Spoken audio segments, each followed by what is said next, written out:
guys, it's Kayla, and today we are talking about sales funnels and specifically how to take your Pinterest traffic from Pinterest through a effective sales funnel. So let's begin. So the first thing that we should talk about is, what is a sales funnel? Well, of course it is related to sales, and I think that's a given, but I think what people have a misconception about is that a sales funnel leads to a very salesy and very pitchy business, and it doesn't have to be that way. The thing about sales funnels is it can be as slow or as fast as you need it to be, and really it's not about selling to your audience as much as it is being effective at nurturing their needs. So you don't want to expect that everyone is going to need your products or services, but if you're targeting the right people on Pinterest and sending them through your sales funnel, then you're doing your due diligence to effectively nurture that relationship and teach them about what it is that you offer and why they should choose your products over someone else's. Because let's be honest, we're not alone here. There are lots of people out there who do what you do. What you want to do with your sales funnel is give people a glimpse into the problem that they're having, how your product or services fixes that problem, and why they should choose your product or service. And usually it's done in many different ways, including examples of testimonials, examples of products, freebies, and just samples of the type of work that you do. Once you've established that target audience and that perfect customer, that ideal avatar, as they say, once you've established that, you have a clear picture of who you're talking to, so you can start developing a content plan.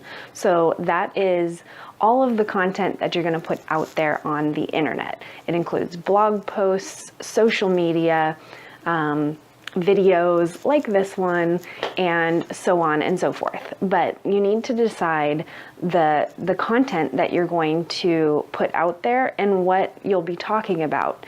And the next step is what you're going to use to engage that new targeted audience member with your business, because they may land on a piece of content on, let's just say, Instagram, and they really like the photo, but then what? What do they do? So if you are on Instagram, for instance, and you've created a really cool picture, you put it up there and you're getting some likes, you really want to engage with those people and that targeted audience. And so maybe go to their Instagram and like their content. Perhaps make a comment on their content. Perhaps in the description or the caption of your Instagram post, give them a little more information about you or where they can find more information about what you're talking about. So that includes, like what I do, a hashtag link in profile. You can see that the link within my bio sends them to my website, and it also sends them to an Instagram landing page. So that is the next part of a sales funnel. So once you've created this content plan, whether it's a blog post or an Instagram post or a Twitter post or a Facebook post or a video, you can include calls to action to get your targeted customer or your targeted audience, your targeted reader, to a sales page. So once they've landed on your landing page, or maybe they're on your blog post, you've included a freebie, and that's the next part of the sales funnel. You want to capture their attention with something free, something that gives them what they need and that's related to your business or your products. It just has to be something simple but also valuable. And It might not be that simple. You may put a ton of work into this freebie, but you should sort of compare that to the work that's involved in your actual service or your product packages. So if it takes you 6 hours to complete one project for one of your customers, then your freebie probably should only take you an hour. On the landing page or on your blog post, you're including a call to action, letting them know about that freebie and letting them know how valuable it is and the testimonials possibly for that exact product and that freebie.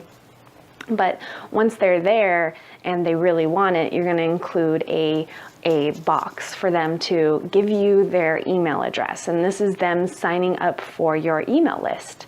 So once they've given you their email address for some freebie or opt-in that you have teased them with, you want to put them in some sort of an automated email sequence. And that's really where the sales funnel portion comes into play. So you've done your job in getting them from social media to your blog post to a landing page. They've given you their email address, so they are invested. They really want whatever it is that you are offering. The email sequences are really your turn to shine. Show them what it's like to work with you or to buy your product. Give them examples, testimonials, maybe a second freebie. Really communicate and nurture that relationship. So in the blog post, I've included, I believe, 7 different emails that are typically included in an email sales funnel. But what you're doing is you're transforming a cold lead, a sales lead, into a hot raving fan, someone who loves your products and is ready to lay down some money to get more. And it's really about nurturing that relationship more than anything.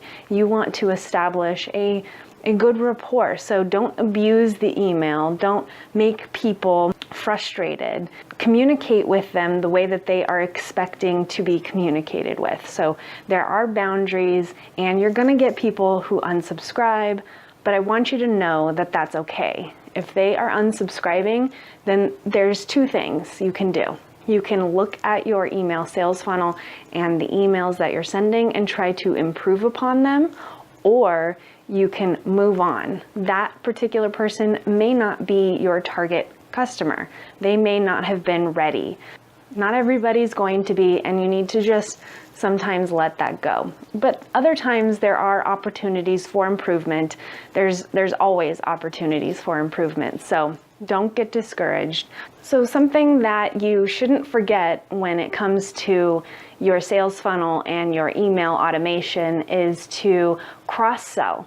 If you've got more than one product, don't just send your email audience into one sales funnel, and if they don't make a purchase, then you just never email them again. I mean, you don't want to do that. You want to give them multiple opportunities to make a decision and also communicate with them regularly. Let them know what's going on in your business. Show them how you have worked with others, and if something has changed, keep them updated, but continually keep them updated and communicate with them. And then when the time comes and they have actually made a purchase, why not consider upgrading them to another product that you offer? So maybe it's a similar product or service in a similar price point, or it could be an upgraded mega product that you offer. It might be 2 or 3 times the cost of the original product that you sold to them. So let's visualize what a funnel is. It's wide at the top and narrows in. And the reason a sales funnel is called a sales funnel is because you're taking every single person that comes to your Pinterest account, to your Instagram account, or to your blog posts. You're taking them into a sort of a narrow funnel, and it goes a little slowly. I mean, it would be great if someone just landed on your blog post and then gave you money. that would be awesome, but that doesn't usually happen. It's a slow process and it has many steps. So you've got to, capture their attention, nurture their needs, make them aware of what you do and how you might solve their problems, and then convert them to customers. And so through that process, you are narrowing down those targeted people. So at the very wide point of your sales funnel, everybody's landing on your blog post, but you're only going to get a little bit of people to opt in. For instance, on my free stock photo landing page, I only get maybe 50 to 60% conversion. That's actually really good, but I want you to consider that not everybody who lands on your landing page is going to give you their email. So that is the narrowing of the sales funnel. So as you continue to narrow that sales funnel, the next step is you're going to send them their freebie, and they may not open that email. So again, the sales funnel is starting to narrow. So there are percentages and rates to each step. So your landing page may convert 50%. Your first freebie, they may download 100%, but then the second email of your sales funnel, that follow-up email, maybe only 50 or 30 or 20% of those people are going to actually open the email. Now you can improve the open rates with, catchy slogans and, catchy headlines or subject lines to your email, but some people just, they know what's going on. They don't want to open the email, so they send you to junk, or they send you to spam, or they unsubscribe. So that is really the narrowing of the sales funnel, but you just got to keep working on it. The wider that top portion of the sales funnel is, the more people you're going to get through. So work on your content plan, get more landing pages. Every single product you offer, you should have a sales page or a landing page for.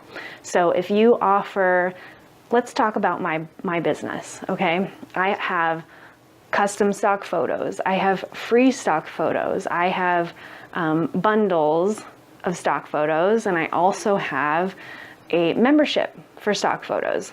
I have a landing page for every single one of those, and I have an email sign up for every single one of those. And I have a freebie or an opt-in that sends people to those sales pages. So for every product freebie that you offer, create a sales page or a landing page, something that's compelling where you can include photos of your product, testimonials, and so on. So really focus on getting your content plan together, focus on those automated emails, and then at the very end, you want to test your sales funnel, track your rates of conversion, and refine that sales funnel and test again. So continually figure out what's working and what's not working, and you're gonna make a lot more money and be more profitable and help more people while using a sales funnel.